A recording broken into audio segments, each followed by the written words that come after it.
Alrighty, hello everyone, we're back in Space Engineers, and today we're taking a look at another one of my creations. This is the Lightning. It is a small two-seat bushplane, um, designed after modern Cubs and things like the Beaver, although you notice it's not radial. It's just a very small, light bushplane.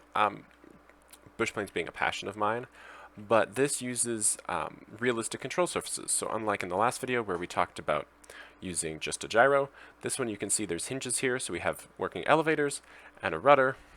We have ailerons over here at the wingtips, and then we have these giant flaps all the way across here, and those are there as well. And that's part of what this sensor is for. Just a basic battery thrown in there, and a couple of control seats in here. As you can see, I'm not great with cockpit windows, so it's pretty basic.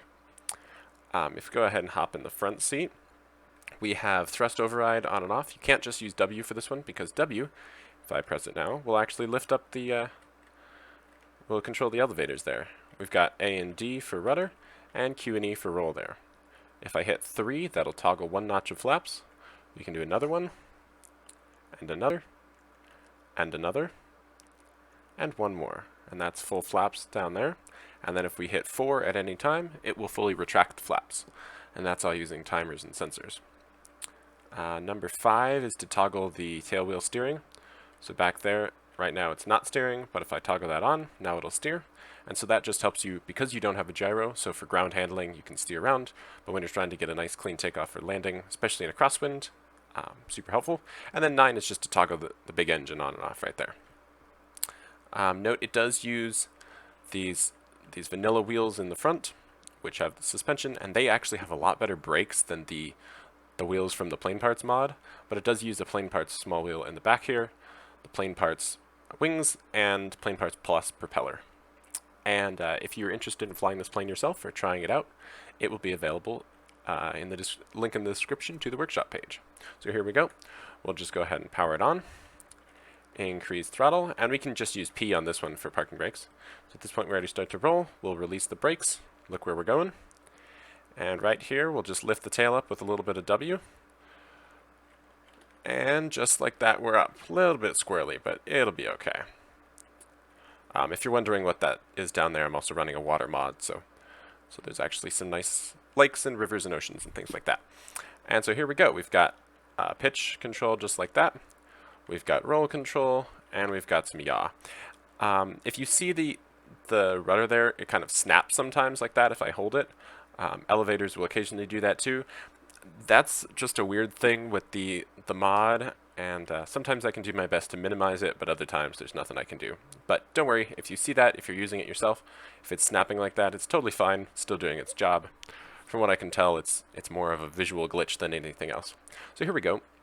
One thing that was pointed out in the last video was that you could do these weird sideways turns. So you notice here, I can turn, but I'll actually end up stalling.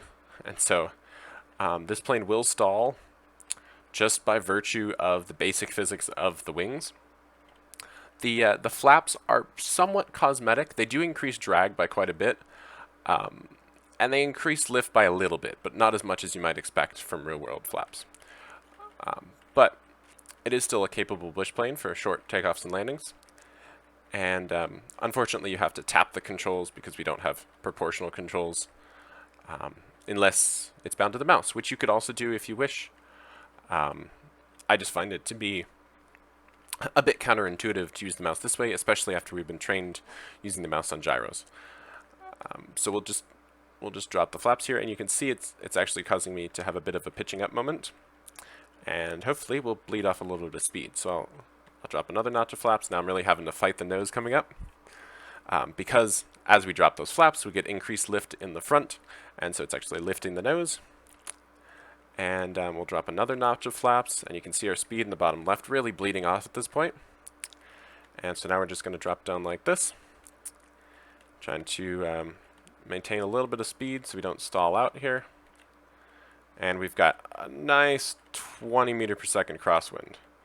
So I'm actually going to bring back some power. Oh, look at that. We just got lost in the crosswind. And the wing almost stalled there. So perhaps we will make a turn here and try and land right back into the wind. So that's just a little bit easier on us. So we'll throttle back down. Just mashing that 2 key. Here we go, we're almost into the wind. Just like this. Coming down in nicely. Drop 1 more notch of flaps. And, oh! There we go. So that is one of the little things that the physics does sometimes. And you may notice that wasn't super realistic, but basically what happened is my nose got up too high, the wind came under and shoved me over like a parachute. Not the best. Alright, so we're going to come in just like this. Give ourselves maybe a notch of flaps and power down.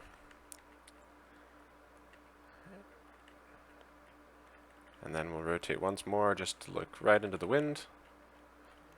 Powering down, just gliding in here over the snow. And another notch of flaps to really burn off on that speed. And as you saw a second ago, it doesn't do great with lots of flaps, especially when it's windy. But we can just glide in here. A little bit of flare. Bouncy touchdown. And I don't know if you noticed that, but the wind just completely flopped direction. It was a headwind, now it's a tailwind. Man, the wind in this game is wonky sometimes, but oh well. So we got the brakes there, throttle all the way down, and maybe a little turn just to help lose speed. So there we go, that's what a proper landing should look like. I hope you enjoyed this, and you can find this plane on the workshop through the link in the description, and if you want to see more planes like this, be sure to follow along. See you in the next video. Have a great day.